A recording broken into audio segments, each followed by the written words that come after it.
अस्सलाम वालेकुम नाज़रीन, प्रोग्राम एग्री बिज़नेस के साथ मैं हूं आपका मेज़बान डॉक्टर अमजद बुखारी। नाज़रीन, हमारे यहाँ जो मौसमियाती तब्दीलियाँ हो रही हैं उसके बड़े असरात मरतब हो रहे हैं।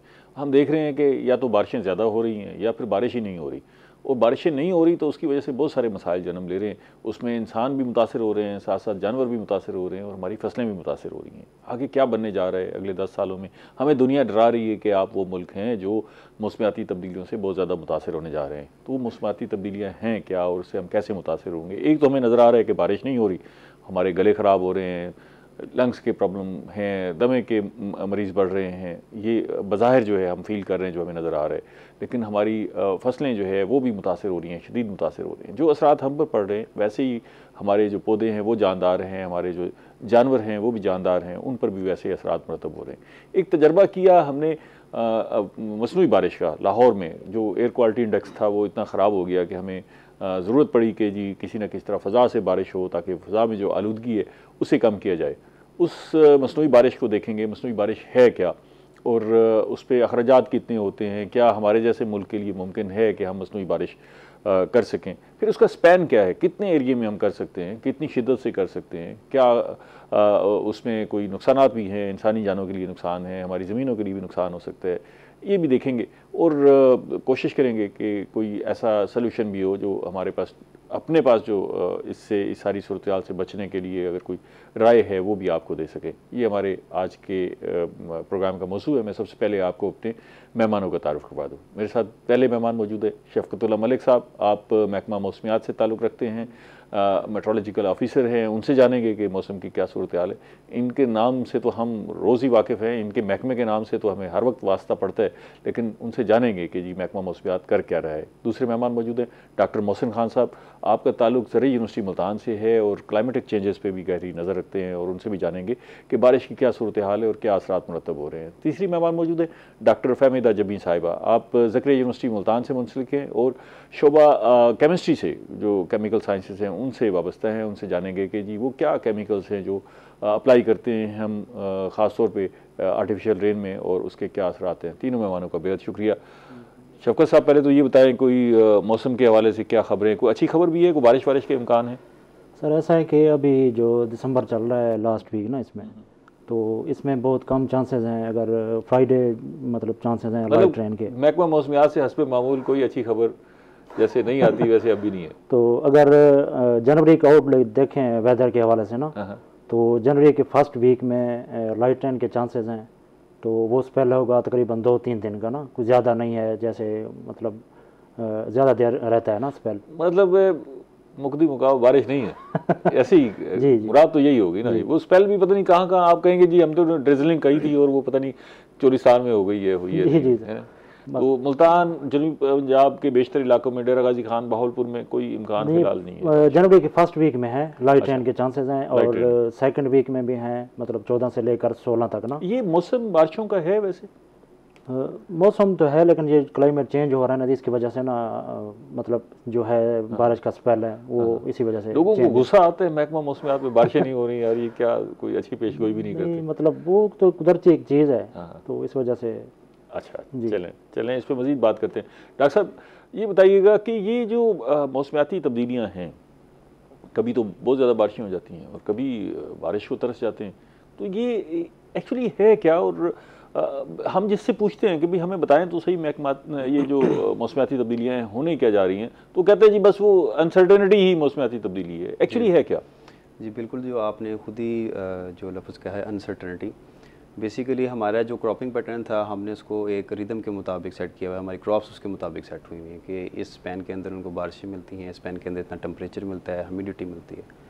लेकिन पिछले 10 सालों से इन सब पैरामीटर्स का सडन चेंज आ गया। आपकी ह्यूमिडिटी, रेनफॉल, टेम्परेचर, इनमें इतनी वेरिएशन आ गई है कि क्रॉप को सम टाइम रात को कुछ टेम्परेचर मिलता है, सुबह को कुछ मिलता है, और अनएक्सपेक्टेड रेंज मिल जाती हैं। तो जिनकी वजह से उनका जो एक पैटर्न था जो एक नेचर के मुताबिक अडॉप्ट किया हुआ था उन्होंने, वो सारा के सारा हिल जाता है और फाइनली वो असर करता है हमारी यील्ड के ऊपर। तो हमारी मानसून भी इसी तरह डिस्टर्ब होंगी या वो उनका पैटर्न वही रहेगा? देखें, वैसे तो इसके बारे में ज़्यादा मेट डिपार्टमेंट बेहतर बता सकता है, लेकिन जब भी कोई साइकिल के किसी पार्ट को आप हिलाते हैं तो पूरा साइकिल कहीं ना कहीं डिस्टर्ब होता है।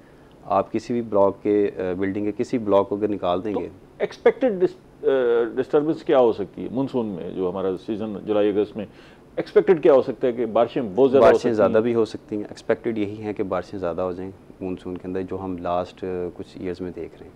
लेकिन हमारे जो कुछ मॉडल्स हैं जो हमें फोरकास्ट करते हैं वो कुछ स्पेसिफिक एरियाज़ में बिल्कुल ड्रॉट भी बता रहे हैं, उसी सीज़न में ड्रॉट भी बता रहे हैं। बिल्कुल ये वेरी कर रहा है, पंजाब में वेरी कर रहा है, सिंध में वेरी कर रहा है, बलूचिस्तान में वेरी कर रहा है। तो जो हमारे मॉडल्स हैं वो हमें यही बता रहे हैं कि इस वेरिएशन की वजह से जो फाइनली हमारी यील्ड है उस पर बहुत ज़्यादा इफेक्ट आएगा, क्योंकि यील्ड को या फिर क्रॉप को अपनी ज़रूरत और टाइम के मुताबिक टेम्परेचर और रेनफॉल नहीं मिल रहा, जिसकी वजह से फाइनल इफेक्ट हमारी यील्ड के ऊपर आ रहा है। हम पिछले सालों से देख भी रहे हैं मुरतब हो रहे हैं, लेकिन इंसानी जिस्म पे भी बहुत असरात मुरतब हो रहे हैं। डॉक्टर फहमीदा साहिबा, ये तो सूरत हाल जो है हमें तो ऐसे ही आप सारे डिपार्टमेंट्स ने मिल के सड़क पे लाके खड़ा कर दिया है और कुछ बताने के लिए भी तैयार नहीं है कि हमारे साथ होने क्या जा रहा है। मतलब ये अनसर्टेनिटी कि जी पता नहीं क्या हो जाए आपके साथ, इतना आपने बताया है और ये बताने के लिए तैयार नहीं है क्या होने जा रहा है। इसका कोई दरमियानी रास्ता भी है जिससे आप बच सकते हो? सर, रास्ते से पहले तो बात यह है कि ये सब हो क्यों ना है, जैसे आपने भी सवाल किया। इसमें बहुत सारी हमारी अपनी ह्यूमन एक्टिविटीज़ हैं जिसकी वजह से ये क्लाइमेटिक शिफ्ट आ रहा है। अगर हम देखें तो आप देखें ग्लोबल वार्मिंग एक कॉमन अल्फाज यूज़ किए जाते हैं, पोल्यूशन बहुत बढ़ गई, गाड़ियों का इस्तेमाल बहुत बढ़ता जा रहा है। ठीक है, हम जो है बहुत सारी हमारी इंडस्ट्रीज़ लग चुकी हैं, अर्बन एरियाज़ जो हैं वो बढ़ रहे हैं। हमारे पास तो कोई इंडस्ट्री नहीं है पाकिस्तान में, कौन सी इंडस्ट्री? हम इंडस्ट्रीज नहीं, आप ये देखें, आप बहुत नीचे अगर लेवल पे भी चले जाएं तो भट्टियाँ, ठीक है, आपके पास भट्टे हैं जो ईंटों के भट्टे हैं, वो मुसलसल धुआं प्रोड्यूस कर रहे हैं। उसके अलावा अपनी ट्रैफिक देखें, वी हैव ओवरलोडेड ट्रैफिक। ये सारा कुछ जो है ये कंट्रीब्यूट कर रहा है टुवर्ड्स योर क्लाइमेटिक शिफ्ट, जिसकी वजह से अगर आप बहुत बड़े पैमाने पे देखें तो हम यही कहते हैं कि जी हमारा जो शिफ्ट है, ठीक है, हमारी जो बर्फ़ है वो मेल्ट हो रही है पोल्स के ऊपर, अर्थ के पोल से बर्फ़ मेल्ट हो रही है और हमारे पास जो है वो सारा टेम्परेचर चेंज हो रहा है। जहाँ पर बारिशें होनी चाहिए वहाँ पर ड्रॉट आ रहा है, जहाँ पर बारिशें नहीं होनी चाहिए वहाँ सैलाब की सिचुएशन आ चुकी है। पाकिस्तान में आप ये देखें कि पिछले बहुत सारे सालों में हम मुसलसल एक फ्लड की रिस्क पे हमेशा हैं और हर दफ़ा ऐसा ही होता है। हमारे क्रॉप्स से इफेक्ट हो रही है, इंसानी जो है जानों का नुकसान भी बहुत ज़्यादा हो रहा है। लेकिन ये क्यों हो रहा है ये तो सवाल नहीं है, क्योंकि ये हमारी अपनी ही एक्टिविटीज़ हैं, अनकंट्रोल्ड एक्टिविटीज़, ह्यूमन एक्टिविटीज़ हैं, जिसकी वजह से ये कि उसका आउटपुट ये सारा कुछ हो रहा है। डॉक्टर मोहसिन साहब, ये अभी डॉक्टर फहमीदा ने कहा कि जी ये हमारी अपनी खामियां हैं, गलतियां हैं, जिसकी वजह से सारा कुछ हो रहा है। हम पाकिस्तान में तो ऐसा कुछ नहीं कर रहे, ना हमारे पास इंडस्ट्री है, ना कोई इतनी ट्रैफिक है कि भी इतना कोई खौफनाक मंजर हो, ना इतनी भट्टियाँ हैं। उधर से हम कह रहे हैं कि जी हमारे पास कुछ है नहीं, रोज़गार देने के लिए कुछ नहीं है। तो आखिर कोई ना कोई ऐसा सबब तो हुआ है। मुझे ऐसा लगता है कि शायद हमें कोई 5-7 साल बाद आप जाके बताएंगे कि जी ये हुआ था, उसकी वजह से ये सारा मामला हुआ। इसमें मैं कुछ ऐड कर दूँ कि बिल्कुल डेफिनेटली कुछ हमारी कंट्री का भी इसमें रोल है, लेकिन because of we are living in a global village, तो क्योंकि जो ओवरऑल इस ग्लोब के ऊपर जो इंडस्ट्रीज़ कर रही हैं तो उसका कहीं ना कहीं इफेक्ट किसी न किसी कंट्री के ऊपर आता ज़रूर है। ठीक है, और अनफॉर्चुनेटली पाकिस्तान, लेकिन अजीब ग्लोबल विलेज हैं कि कराची और लाहौर ही सर फहरिस्त होते हैं। हाँ, उसके अंदर ये है कि कुछ इन चीज़ों के साथ डेवलपमेंट्स ऐसी हैं, कुछ रूल्स हैं, कुछ SOPs ऐसे हैं जो बनाए गए हैं, लेकिन वो क्योंकि प्रॉपर फॉलो नहीं होते SOPs और रूल्स, जिसकी वजह से उसका ज़्यादा इफेक्ट हमारे ऊपर आता है। अगर आप रूल्स फॉलो नहीं करेंगे तो डेफिनेटली आपको नेगेटिव इम्पैक्ट्स आएंगे। मैं एक ब्रेक ले लूँ, इस पर मज़ीद बात करते हैं। लेकिन सच्ची बात ये है कि मैंने खुद भी बड़ी कोशिश की है इन सारे जो आप बता रहे हैं वजूहात, इनको सामने रख के मैं खुद किसी नतीजे पर नहीं पहुंच पाया कि भाई ये सारी वजूहात तो इससे कहीं ज़्यादा दीगर मुल्कों में हैं, लेकिन हम ही ज़्यादा मुतासर क्यों हो रहे, इस पर मज़ीद बात करते हैं। लेकिन एक ब्रेक ले लें। नाज़रीन हमारे साथ रहिएगा। मौजू है कि बारिशें क्यों कम हो रही हैं और मौसमी बारिश है क्या, लेकिन इस पर आपको बताते हैं छोटी सी ब्रेक के बाद।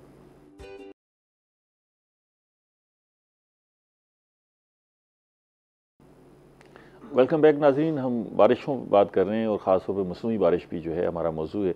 मेहमान हमारे साथ मौजूद हैं। शफ़क़त साहब, ये बताइएगा कि अभी जिक्र हो रहा था कि बारिशों का पैटर्न बदल रहा है।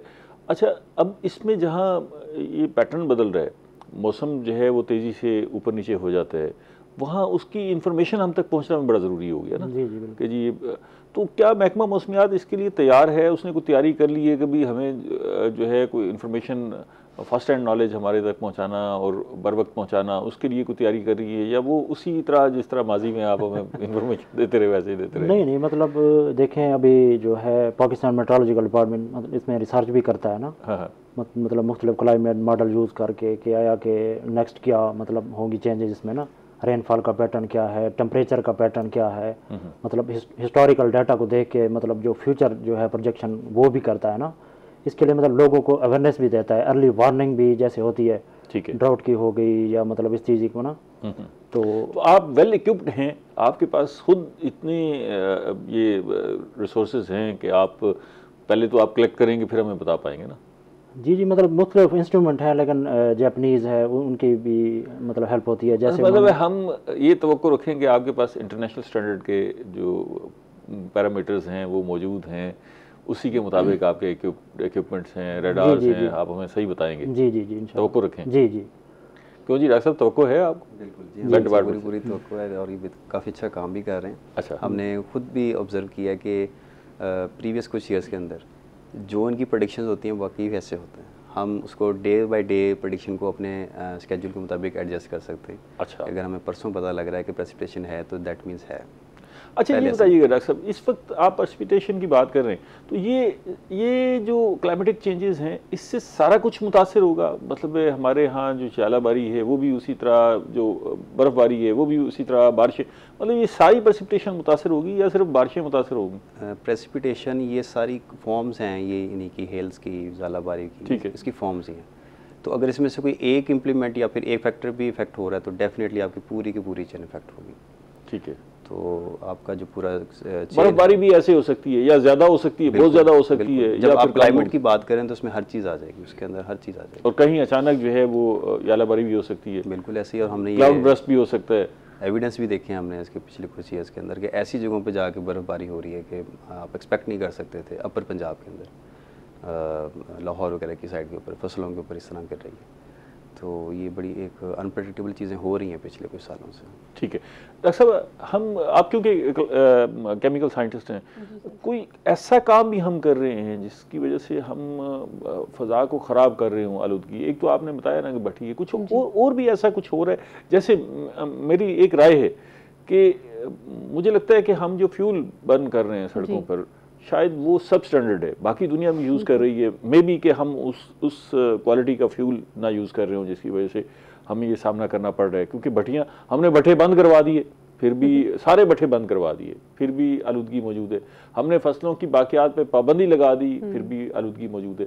तो कहीं कोई ऐसी केमिकल बर्निंग भी हो रही है जो ज़्यादा नुकसान? बिल्कुल ऐसा है, केमिकल बर्निंग देखें, सिर्फ अब जिस तरह आपने कहा कि पाकिस्तान के पास ऐसी इंडस्ट्री नहीं है इतनी जिस तरह हम कह रहे हैं कि बाहर के ममालिक में है, लेकिन वहाँ ऐसा क्यों नहीं है? इश्यूज़ हर जगह हैं। जैसे सर ने कहा कि global village, we are living in global village, और वो सब कुछ अक्यूमुलेट होता है। जब अक्यूमुलेटिव होके उन एरियाज़ में ज़्यादा इफेक्टिव होता है जहाँ प्रॉपर कोई प्रोटोकॉल्स नहीं है, कोई SOPs नहीं है टू ओवरटेक इट। बाहर के ममालिक में भी सारे प्रॉब्लम्स मौजूद हैं, लेकिन उनके पास सोल्यूशंस भी मौजूद हैं। उन्हें पता है कि हमने अपनी गाड़ियों में किस स्टैंडर्ड का जो है वो पेट्रोल या फ्यूल यूज़ करना है और उसको कैसे ओवरकम करना है। अगर आप इससे थोड़ा सा आगे जाएं तो आजकल इलेक्ट्रिक व्हीकल्स की बात हो रही है, जो कि यही है कि आप ट्रांसपोर्टेशन को टोटली शिफ्ट कर दें टूवर्ड्स इलेक्ट्रिक फ्यूल, जो कि आपका ये सारा डीजल और ये पेट्रोल और इसकी जितनी बर्निंग है आप टोटली उसको ख़त्म कर रहे हैं। बर्निंग ऑफ फ्यूल जो है, फॉसिल फ्यूल्स जो है, वो एक तरह से आपका ये सबसे बड़ा मेन जो इशू है स्मोक का, पोल्यूशन का, वो उसको ओवरकम कर सकता है, ओवरटेक कर सकता है। पाकिस्तान में अभी ये चीज़ें कम से कम 30 साल चाहिए। अगर आज हम सोच लें तो EV पर मुंतकिल होने के लिए 30 ईयर्स, 3 डिकेड्स चाहिए। वी आर ट्राइंग, लेकिन आप वही बात है कि हमारी इकोनॉमी और वो सारी चीज़ें, सारे फैक्टर्स इसमें कंट्रीब्यूट करते हैं बहुत सारी। अब ये नहीं है कि बिल्कुल पाकिस्तान इनसे पीछे है, पाकिस्तान इज़ ट्राइंग, लेकिन बहुत सारी वजूहात होती हैं जिसकी बिना पर आप फ़ौरन से इस ट्रांजिशन की तरफ नहीं जा सकते। जैसे प्योरली अगर हम कहें कि जी हम एकदम से कुछ ख़त्म कर दें, हाइब्रिड की तरफ मूव कर जाएं, ऐसा नहीं होगा। लेकिन जितना गैप बाकी कंट्रीज़ ले रही हैं, हमें शायद उससे थोड़ा वक्त ज़्यादा लगे, लेकिन ये एक वाहिद सोल्यूशन नहीं, it is one of the solutions जो कि शायद इस पोल्यूशन के प्रॉब्लम्स को या स्मोक के प्रॉब्लम्स को ओवरटेक कर। ये हम जो कूड़ा बंद करते हैं, कूड़ा करकट, उसमें बहुत सारे आइटम्स, खास तौर पे आजकल तो हम शॉपर प्लास्टिक पे, तो वो कितना हमारे लिए डेंजरस है? देखिए, प्लास्टिक्स ना सिर्फ आपको हवा को आलूदा करिए, वो आपकी ज़मीन को भी आलूदा करिए, क्योंकि प्लास्टिक्स क्या है, वो आपकी ज़मीन के अंदर एक तरह से ट्रैपर के तौर पे एक्ट करती हैं। बहुत सारी आपकी चीज़ें जो हैं वो पेनिट्रेट ही नहीं हो पाती, पानी शॉर्टेज ऑफ वाटर जिस तरह हम कहते हैं, ठीक है, हमारे पास फिर बहुत सारा जो सॉइल पोल्यूशन है जिसकी वजह से फिर हमारे पास बहुत सारे और इश्यूज पैदा होते हैं। और फिर जब उसको आप बर्न करते हैं, बहुत सारे जो पार्टिकुलेट मैटर है जिसकी वजह से स्मोक बेसिकली बनता है, ठीक है, ये सारा का सारा क्या है कि ये सब कुछ जमा हो जाता है आपकी हवा में। स्मोक वैसे है क्या? स्मोक को अगर हम वैसे तो हमें पता है कि ये फॉग और स्मोक को मिला देने से स्मोक बन गया है क्या? इसमें क्या ऐसी चीजें हैं जो सेहत के लिए भी नुकसानदेह हैं? इसके अंदर आप ये समझ लें कि बहुत छोटे पार्टिकल्स, इसका एक साइज होता है, हम अगर 10 माइक्रोमीटर से छोटे साइज पे चले जाएं, 2.5 माइक्रोमीटर जिस पोल्यूशन पार्टिकल्स कहते हैं, वो डस्ट भी हो सकती है, डर्ट भी हो सकती है, वो कार्बन पार्टिकल्स भी हो सकते हैं, जिसे आप ऐश कहते हैं कि आप कोई चीज बर्न करते हैं तो कार्बन पार्टिकल्स तो शायद इतनी नुकसानदेह नहीं होगी जी, अगर उसमें कोई केमिकल एलिमेंट्स हैं। जी बिल्कुल, आप ये क्लोरोफ्लोरोकार्बन्स हैं जो हमारे रेफ्रिजरेटर्स में से, एसी में से निकल रहे हैं, ठीक है, उसके अलावा हमारी ये जो हम प्लास्टिक्स बर्न कर रहे हैं, कूड़ा बर्न कर रहे हैं, ठीक है, उसमें से ये निकल रहा है, हमारे फ्यूज में से ये कार्बन ऐश निकलती है, और ये सब पार्टिकुलेट मैटर कहलाता है। और इसका साइज जब 10 से नीचे जाता है तो वो बहुत ज़्यादा हार्मफुल है, क्योंकि वो आपकी बॉडी में पेनिट्रेट कर सकता है। आपके जितने भी लंग्स हैं वो उसको आराम से एक्यूमुलेट करते हैं, लंग कैंसर, अस्थमा, सांस की बीमारियाँ, वो सारी फिर यहीं से उजागर होती हैं। तो यही स्मोक का रीज़न है। ये आप हमें एयर क्वालिटी इंडेक्स के बारे में बता सकते हैं कि ये एक्चुअली है क्या, और इसमें ये कैसे हमें डेंजरस महसूस होगा? असल में ये जो स्मोक है ना, आप बात कर रहे हैं ना, एयर क्वालिटी इंडेक्स, ये जो है ना एनवायरनमेंट प्रोटेक्शन डिपार्टमेंट ना, ये मतलब इसको वो करता है डील ना, ठीक है। एयर क्वालिटी इंडेक्स वो बताता है कि आज जो है इतना है, मतलब कल इतना रहेगा, उसकी वो जो है डिपार्टमेंट इससे जी रिलेटेड नहीं है जी, एनवायरनमेंट प्रोटेक्शन डिपार्टमेंट वो करता है जी। डॉक्टर साहब, आप हमें एयर क्वालिटी इंडेक्स के बारे में बता सकते हैं, एयर क्वालिटी इंडेक्स है क्या, और उसमें ये जो हम कहते हैं कि जी आज 350 है, 350 मीन क्या हो गया ना? असल में बेसिकली ये एक्यूमुलेशन होती है डिफरेंट पोल्यूटेंट्स की। डिफरेंट पोल्यूटेंट्स को हम जब उसके अंदर कंबाइन करके उनका रेशियो निकालते हैं एरिया के मुताबिक, तो एक इंडेक्स क्रिएट होता है। तो इसके इंटरनेशनल स्टैंडर्ड्स मेंटेन किए गए हैं कि यहाँ से जब क्रॉस कर जाएगा तो आप उसके एक डेंजर जोन के अंदर आ गए, और ये उसका सेफ जोन है। हम तो इस एरिया में जहाँ बैठे हुए हैं, वो जहाँ सूरज की शुआएं पड़ रही हैं, उसको गौर से देखें तो इतने सारे पार्टिकल्स, ऐसे लगता है कि ये पता नहीं हम किधर बैठे हुए हैं। तो वो तो पार्टिकल्स वो सारे फ़ज़ा में मौजूद है। अब मसला ये है कि वो तो फ़ज़ा डेंजरस नहीं है, हम तो उसमें रह रहे हैं, तो वो डेंजरस कब हो जाती है? उसमें क्या ऐसे पार्टिकल्स शामिल होते हैं जिसकी वजह से वो डेंजरस हो जाती है? हमारे एयर के अंदर जो सल्फ़र और नाइट्रोजन ऑक्साइड्स हैं, ये बहुत ज़्यादा हमें ना, कहाँ से आती है? ये आपकी गाड़ियों के धुएँ से, इंडस्ट्री के धुएँ से, हर जगह से आ रहे हैं। ठीक है, बर्निंग से आ रही है। जी, बर्निंग से आ रहे हैं। तो मैं इसमें एक बात ऐड कर दूं, आपने कहा था कि इंडस्ट्री बाहर के मुल्क में भी है, पाकिस्तान में भी है, लेकिन वो इफेक्ट नहीं हो रहे, हम इफेक्ट नहीं हो रहे। तो साथ ही भी आप लोगों ने गाड़ियों की बात की, तो मैं आपको एग्जांपल देता हूं। हमारे मुल्क में इतनी गाड़ियां नहीं हैं जितनी बाहर के मुल्क में, और वहाँ हमसे पहले ही हैं और हमसे एडवांस हैं। ठीक। लेकिन आपको वहाँ उन मुल्कों में ट्रैफिक का निज़ाम इतना अच्छा और इतना सोफिस्टिकेटेड मिलेगा जैसा आपको पाकिस्तान में नहीं है। ये रीज़न है, ये एक मैनेजमेंट सिस्टम की रीज़न है। गाड़ियाँ वहाँ भी चलती हैं, पाकिस्तान में भी चलती हैं। पाकिस्तान में कैसे चलती हैं वो भी आपके सामने, बाहर कैसे चली वो भी आपके सामने। आपको इल्म होगा कि बहुत सारे रिक्शा ड्राइवर जो 2 स्ट्रोक इंजन अभी तक हम इस्तेमाल कर रहे हैं, और उसमें वो मोबाइल पेट्रोल में शामिल करते हैं ताकि वो बर्न हो साथ उस लुब्रिकेशन के लिए ना, तो जाहिर है वो बराह रास्त बर्न करके हम फ़ज़ा में भेज रहे हैं। डॉक्टर साहब, हम अभी मसनूई बारिश पे बात करते हैं, लेकिन ज़रा थोड़ा सा इसकी इब्तदाई चीज़ों को भी देख लें। क्या दरख्त जो हमारे यहाँ दरख्तों की कमी है, वो हम बचपन से पढ़ते आए कि जी बड़ी कम तादाद में है, और हम उसको मज़ीद भी काटे जा रहे हैं, तो ये एक सबब हो सकता है कि दरख्तों की कमी की वजह से हमें इस सारी सूरत हाल का सामना है, और इसको ओवरकम करने के लिए एक रास्ता ये भी है कि हम दरख्त लगाएं। इस पर मैं जवाब आपसे लूँगा, लेकिन ब्रेक के बाद। नाज़रीन, हमारे साथ रहिएगा, मिलते हैं छोटी सी ब्रेक के बाद।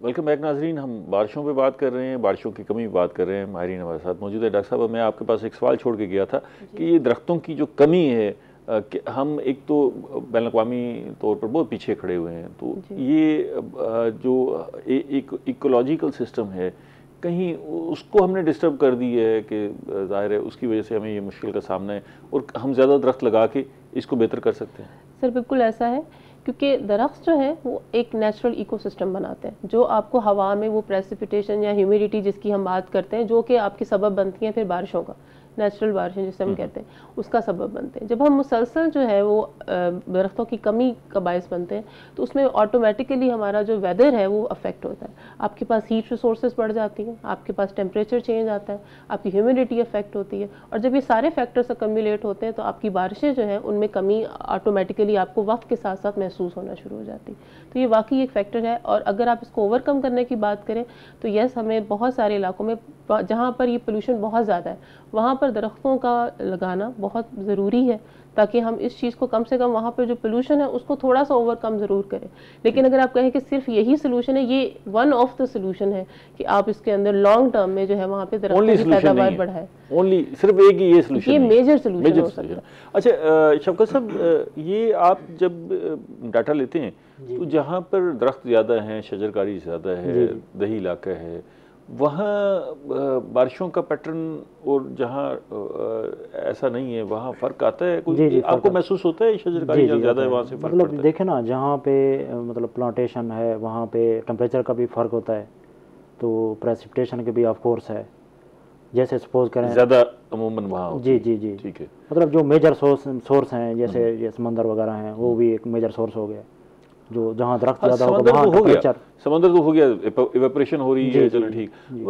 मैं हमें तो छांगा मांगा में भी बारिश सुनने को नहीं मिलती। चलो वहाँ दरख्त हैं, चलो दरख्तों की वजह से वहाँ पर जो है कुछ है। मैं जानना ये चाह रहा था कि भाई चलो हम दरख्त भी लगा लें, पता लगे 10 साल मेहनत की, दरख्त भी लगाएं, फिर भी हालात यही हैं।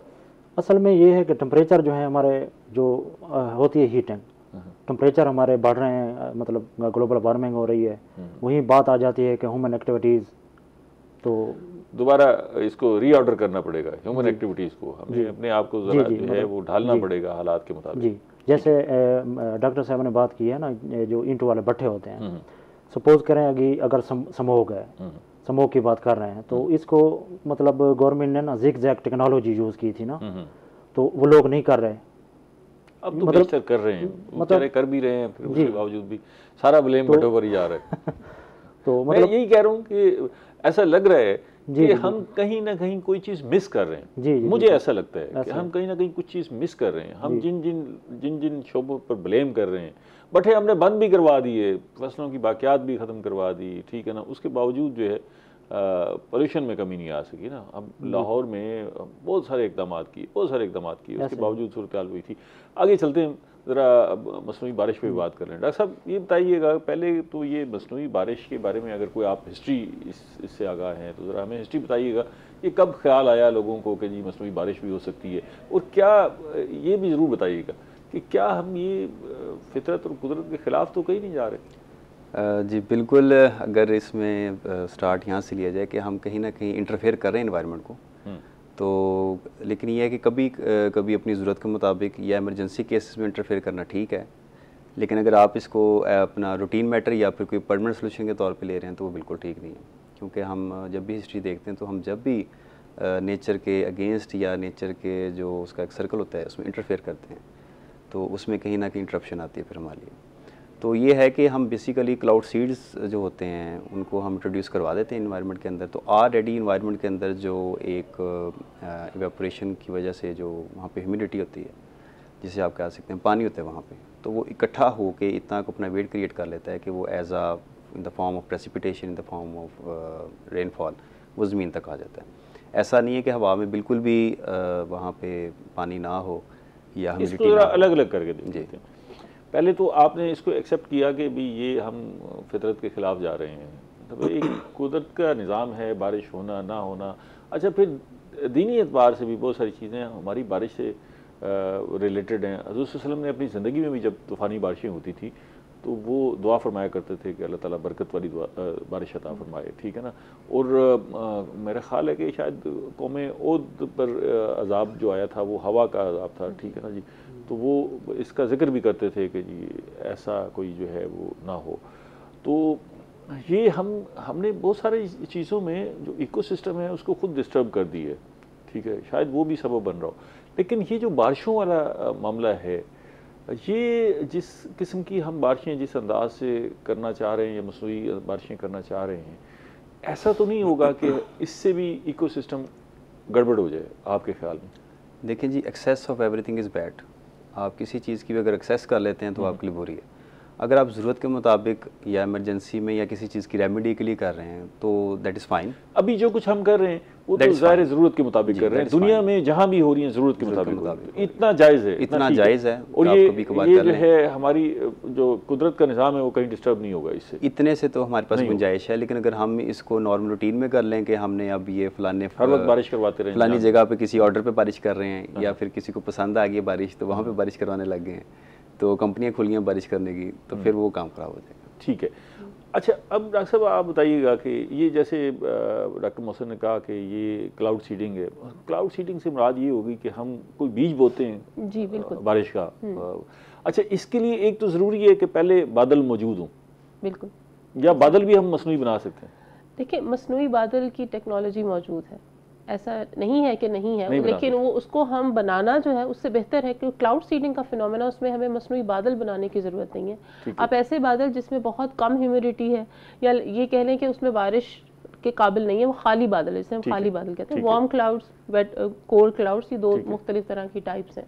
तो डिपेंडिंग ऑन द टेम्परेचर कि उस वक्त हमारे पास कितनी ह्यूमिडिटी है उस एरिया में जहाँ खाली बादल हमारे पास मौजूद हैं, जी, तो हम उनमें जो है वो सीडिंग करके बिल्कुल उनको इस काबिल कर सकते हैं कि वो बारिश बरसाए। अच्छा, अब हम बारिश करते हैं तो हमने बज़ाहिर अब पूरे मुल्क ने सुना कि जी बारिश हो रही है, जी बादलों के ऊपर छिड़काव किया है हमने केमिकल का। वो केमिकल क्या है जिसका हमने छिड़काव किया है? वो सिल्वर क्लोराइड, सिल्वर आयोडाइड है और सोडियम क्लोराइड भी है। जी बिल्कुल, ये नमक है, जिस तरह हमारा नमक आम नमक है जो हम आम नमक, सोडियम क्लोराइड जो है वो टेबल सॉल्ट जैसे हम कहते हैं, और सोडियम आयोडाइड भी नमक की एक किस्म है, ये सिल्वर का एक सॉल्ट है। सिल्वर आयोडाइड जो है ये बहुत अरसे से, जब से आर्टिफिशियल रेन की अगर आप हिस्ट्री देखें, यूएई में, इंडिया में, चाइना में इसको इस्तेमाल किया जाए और इसके ऊपर बहुत ही वेल कंट्रोल्ड किस्म की रिसर्च मौजूद है कि इसको यूज़ किया जाता है, इसको इस्तेमाल किया जाता है। और इसका क्योंकि सिल्वर का अगर आप थोड़ा सा एटॉमिक साइज देखें तो थोड़ा बड़ा होता है, तो वो अपने सरफेस के ऊपर अपने सिल्वर पानी ये चांदी बिल्कुल, ये चांदी होगी ना, चांदी। ठीक है। तो जो चांदी का मॉलिक्यूल होता है, एटम होता है, वो अपने सरफेस पे ना पानी जमा कर लेता है। क्योंकि हमें एक ऐसा सॉल्ट चाहिए जो पानी को जज्ब करे और बादलों के अंदर पानी को खींचे। जब पानी खिंचता चला जाता है तो बादल बहुत ही भारी हो जाते हैं, भारी होने के बाद वो बारिश के तौर पे बरसते हैं। ठीक है। अब हम करते क्या हैं कि ये जो नमक है जो आम घरों में हम इस्तेमाल करते हैं, इसको पीस के बहुत बारीक करके या इसी शेप, इसका एक मखसूस पार्टिकल साइज होता है, हमें खास फाइन पाउडर फॉर्म में चाहिए होता है। इसको हम छिड़काव करते हैं उन बादलों पर। बिल्कुल, इसका भी तरीका है। सिल्वर आयोडाइड बेसिक कंपोनेंट है। तो वो चांदी को भी इसी तरह पीस के हम इस्तेमाल, चांदी नहीं, सिल्वर आयोडाइड, उसका नमक है, सिल्वर आयोडाइड, चांदी को नहीं, चांदी तो फिर और चीज है ना। ठीक है, सिल्वर आयोडाइड, उसका ये दोनों को मिक्स करके यूज करते हैं। इसको मिक्स भी कर सकते हैं, इसको अकेला भी इस्तेमाल किया जा सकता है, बहुत सारे तरीकों से मौजूद है ये टेक्नोलॉजी। तो हम सिल्वर आयोडाइड जो है वो उसको यूज करते हैं। अब उसमें ये है कि आप उसके छिड़काव करने का भी कुछ प्रॉपर तरीके हैं, ठीक है, कि आप किस तरीके से उनको बादलों पे छिड़काव करेंगे। वो छिड़कने के बाद आप उसको वक्त देते हैं कि वो बादल जो है वो अपने आसपास जितनी ह्यूमिडिटी है उसको एक्यूमुलेट करके और वो इकट्ठा करते जाएं और फिर वज़नी हो जाते हैं। जी बिल्कुल, और फिर बारिश की सूरत में। लेकिन इसमें मजीद भी और सवाल हैं, ब्रेक के बाद आपसे करते हैं। नाज़रीन हमारे साथ रहिएगा, मिलते हैं छोटी सी ब्रेक के बाद।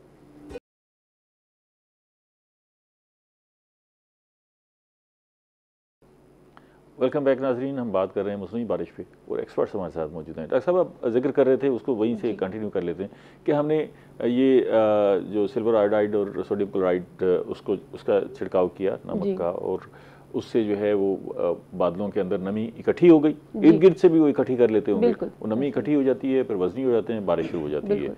अच्छा, ये बताइएगा कि इसको हम कितने एरिया में ये कर सकते हैं, बादलों को इकट्ठा कर सकते हैं, कि इसका जो स्पैन है, मतलब 1 किलोमीटर के एरिया में, 2 किलोमीटर में, या जितना चाहें कर सकते हैं? नहीं, देखिए, पहली बात तो ये कि कहाँ बादल कहाँ मौजूद है, ठीक है। दूसरी चीज़ ये कि हम विंड, हवा का रुख कैसा है, क्योंकि आप जहाँ बादल मौजूद हैं लेकिन अगर हवा का रुख चेंज हो गया तो वो बादल तो कहीं और चले जाएंगे।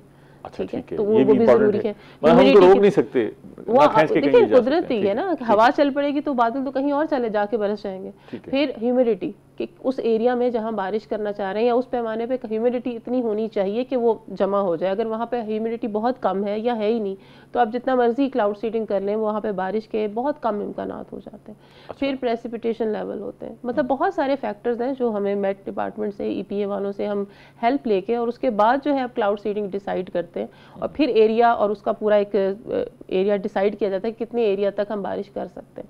और फिर उसमें ये कहना कि सिर्फ उसी कन्फाइन एरिया में बारिश होगी ऐसा नहीं है, क्योंकि जब एक क्लाउड सीडिंग आप शुरू कर देते हैं तो उसके बाद नेचुरल प्रोसेस भी है, ठीक है, कुछ बादल ग्रो भी करते हैं तो आसपास के इलाके भी जो है वहाँ पे बारिश हो सकती है। ठीक है।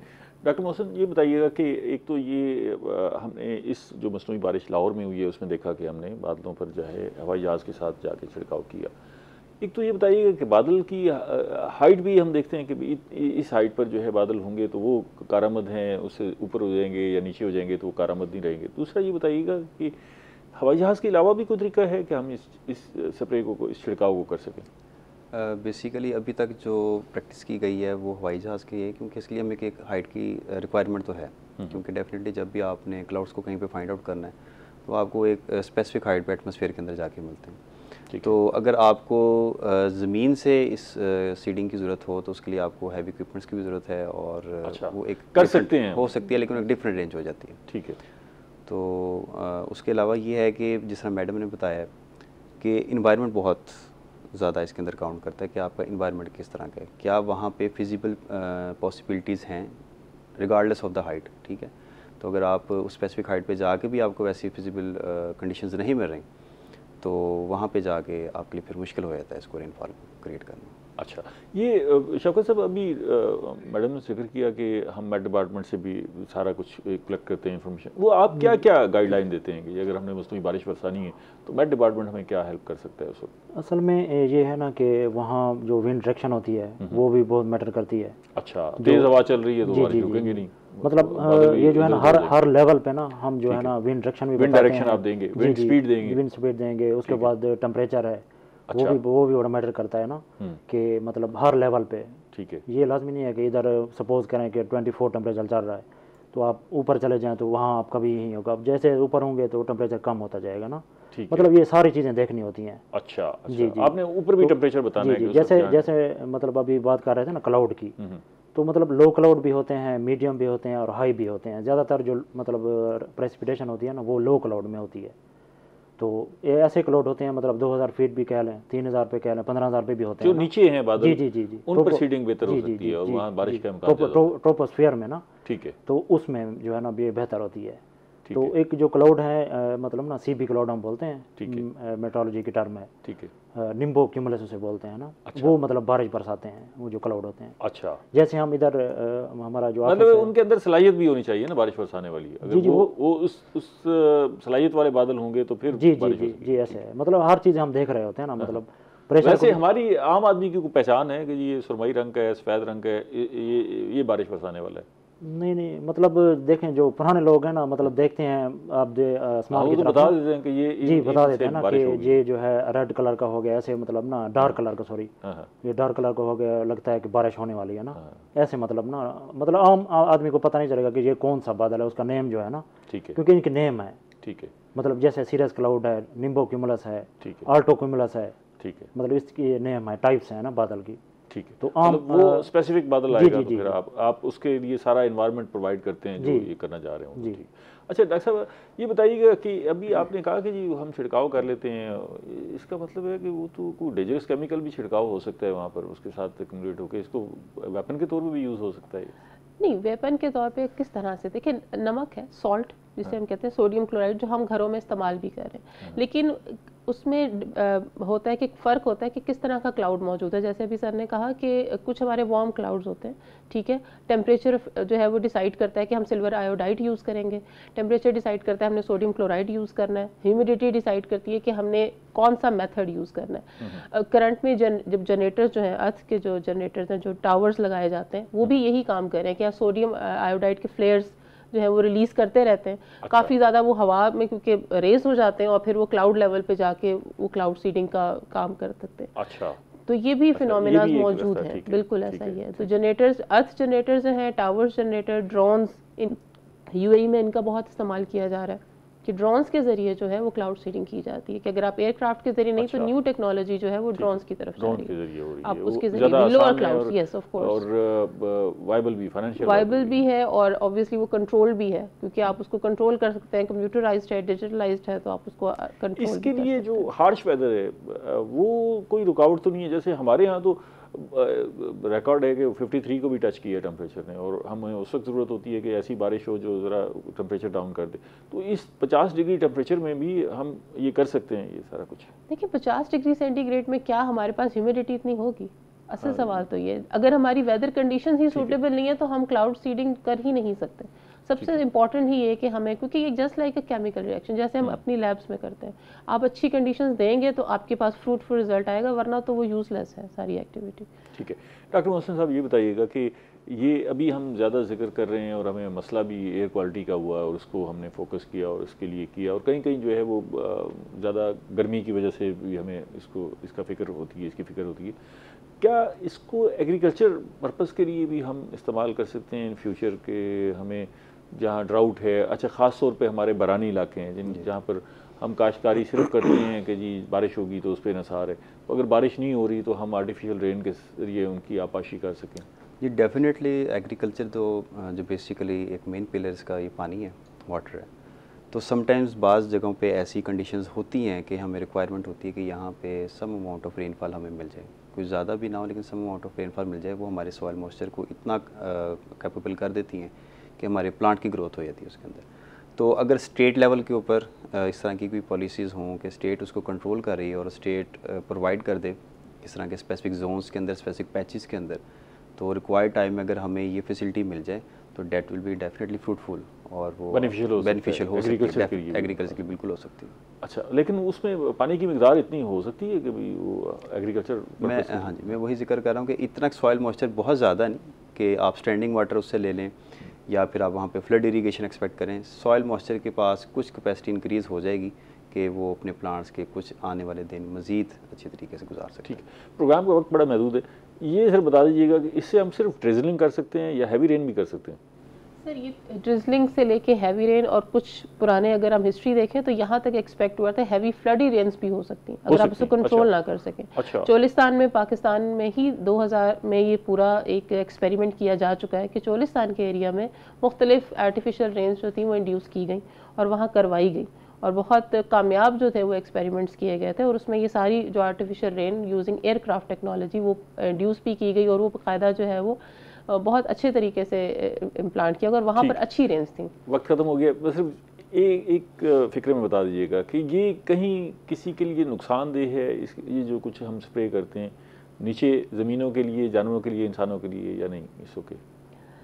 अगर तो हम इसको कहें कि जी रेगुलर रूटीन, तो जो चीज़ रेगुलर में आपको पता है, जो चीज़ मुसलसल आपकी एनवायरनमेंट में आएगी वो आपके लिए अच्छी नहीं है। अदरवाइज कोई मसला नहीं। अदरवाइज अगर आप एक ब्रेक दे दें कि दोबारा से एनवायरनमेंट अपनी रूटीन पे चली जाए तो फिर मेरे ख्याल से नुकसान। प्रोग्राम का वक्त खत्म हो गया। तीनों मेहमानों का बेहद शुक्रिया। नाज़रीन, हमने मसनूई बारिश पे बात की, बारिश पे वैसे मजबूरी में बात की। अगले प्रोग्राम तक इजाज़त दीजिए। अल्लाह ने के बाद।